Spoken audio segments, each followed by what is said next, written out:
2024 সালের জুলাই ক্যালেন্ডারের পাতায় শুধুই একটি মাস নয়, বরং বাংলাদেশের বুকে এক রক্তক্ষয়ী মহাকাব্য এবং দ্বিতীয় স্বাধীনতার প্রবেশদ্বার।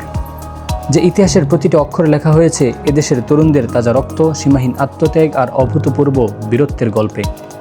একটা পুরো প্রজন্ম কিভাবে একতাবদ্ধ হয়ে একটি সুসংগঠিত স্বৈরাচারী ব্যবস্থার ভিত কাঁপিয়ে দিয়েছিল, তার সূচনা হয়েছিল এই জুলাইয়ের প্রথম দিনগুলোতেই। অথচ পিছনের ইতিহাস ঘাটলে দেখা যায় এই আন্দোলনের শুরুটা ছিল একেবারেই শান্ত, সুশৃঙ্খল এবং নিয়মতান্ত্রিক। 2024 সালের জুনের শেষভাগ থেকে উচ্চ আদালতের একটি রায়ের পর ক্ষোভের সঞ্চার হয় সাধারণ শিক্ষার্থীদের মনে। মেধাভিত্তিক সমাজের স্বপ্ন নিয়ে বৈষম্যের বিরুদ্ধে দাঁড়িয়ে জুলাইয়ের শুরু থেকে রাজপথে নামতে শুরু করে ঢাকা বিশ্ববিদ্যালয় সহ দেশের শীর্ষ স্থানীয় শিক্ষা প্রতিষ্ঠানের শিক্ষার্থীরা। বৈষম্য বিরোধী ছাত্র আন্দোলনের ব্যানারে তরুণরা যখন প্রথম ব্যানার হাতে রাস্তায় দাঁড়ায়, তখনও কেউ ভাবেনি এই শান্ত আন্দোলনই পরবর্তীতে রূপ নেবে একবিংশ শতাব্দীর সবচেয়ে বড় এবং সফল গণ অভ্যুত্থানে। জুলাইয়ের প্রথম সপ্তাহ জুড়ে আন্দোলনের গতি প্রকৃতি ছিল সম্পূর্ণ অসহিংস। লাইব্রেরি ছেড়ে, পড়ার টেবিল ছেড়ে হাজার হাজার শিক্ষার্থী এসে জড়ো হতে থাকে ক্যাম্পাসের প্রধান প্রধান সড়কগুলোতে। তাদের মুখে ছিল স্লোগান আর হাতে ছিল জাতীয় পতাকা। সাধারণ মানুষের ভোগান্তির কথা মাথায় রেখেও নিজেদের অধিকার আদায়ের দাবিতে তারা শুরু করে বাংলা ব্লকেডের মতো কঠোর কিন্তু শান্তিপূর্ণ কর্মসূচি। শাহবাগ, সায়েন্স ল্যাব, চানখারপুল থেকে শুরু করে রাজধানীর প্রতিটি গুরুত্বপূর্ণ মোড় অবরুদ্ধ করতে শুরু করে শিক্ষার্থীরা। শুধু ঢাকা নয়, ঢাকার বাইরে রাজশাহী, চট্টগ্রাম, সিলেট, খুলনা, এক কথায় টেকনাফ থেকে তেঁতুলিয়া পর্যন্ত প্রতিটি অলিতে গলিতে ছড়িয়ে পড়ে আন্দোলনের এই হাওয়া। স্থবির হয়ে পড়ে পুরো যোগাযোগ ব্যবস্থা, কিন্তু এই স্থবিরতার ভেতরেই জন্ম নিচ্ছিল এক নতুন জাগরণের স্পন্দন। সাধারণ মানুষের মনেও এই আন্দোলন গভীরভাবে রেখাপাত করতে শুরু করে, কারণ এই লড়াইটা শুধু কয়েক হাজার শিক্ষার্থীর চাকরির লড়াই ছিল না, এটি ছিল একটি রাষ্ট্রের দীর্ঘদিনের জমে থাকা বৈষম্য, অন্যায় আর অধিকারহীনতার বিরুদ্ধে এক নীরব প্রতিবাদ। ঢাকার তীব্র রোদ আর বৃষ্টিকে উপেক্ষা করে তরুণরা যখন রাস্তায় দিনভর দাঁড়িয়ে থাকত, সাধারণ রিক্সা চালক থেকে শুরু করে পথচারী সবাই তাদের দিকে বাড়িয়ে দিত সহযোগিতার হাত। এক অভূতপূর্ব একাত্মতা দেখা যায় পুরো দেশ জুড়ে। কিন্তু রাষ্ট্রশক্তি তরুণদের এই নিয়মতান্ত্রিক দাবিকে সহজভাবে নিতে পারেনি। শাসনযন্ত্রের অহংকার আর ঔদ্ধত্যের কারণে শিক্ষার্থীদের এই ন্যায্য দাবিকে শুরু থেকেই অবজ্ঞা করা হতে থাকে।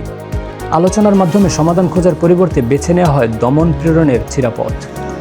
তৎকালীন সরকারের শীর্ষ পর্যায় থেকে আসতে শুরু করে একের পর এক উস্কানিমূলক এবং অপমানজনক বক্তব্য। মুক্তিযোদ্ধার সন্তান নাতিপুতিরা কেউ মেধাবী নেই, যত রাজাকারের বাচ্চারা নাতিপুতি হলো মেধাবী, তাই না? শিক্ষার্থীদের আত্মমর্যাদায় আঘাত হানার জন্য যখন তির্যক মন্তব্য করা হলো, তখন মধ্যরাতে ঢাকা বিশ্ববিদ্যালয়ের হলগুলো থেকে এক ঐতিহাসিক প্রতিবাদের গর্জন ভেসে আসে। সেই স্লোগান, সেই গর্জন মুহূর্তের মধ্যেই কাঁপিয়ে দেয় শাসকের মসনদ। এরপরের দৃশ্যপট সম্পূর্ণ পাল্টে যায়।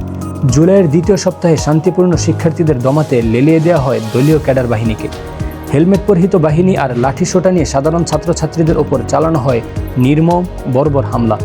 ক্যাম্পাসের পিচ ঢালা রাস্তা প্রথমবার রক্তাক্ত হয় সাধারণ শিক্ষার্থীদের রক্তে।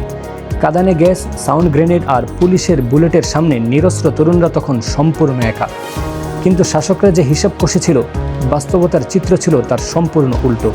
তারা ভেবেছিল ভয়ে তরুণরা ঘরে ফিরে যাবে, কিন্তু ক্ষমতার অহংকারে তারা ভুলে গিয়েছিল এই প্রজন্ম ভয় পেতে শেখেনি।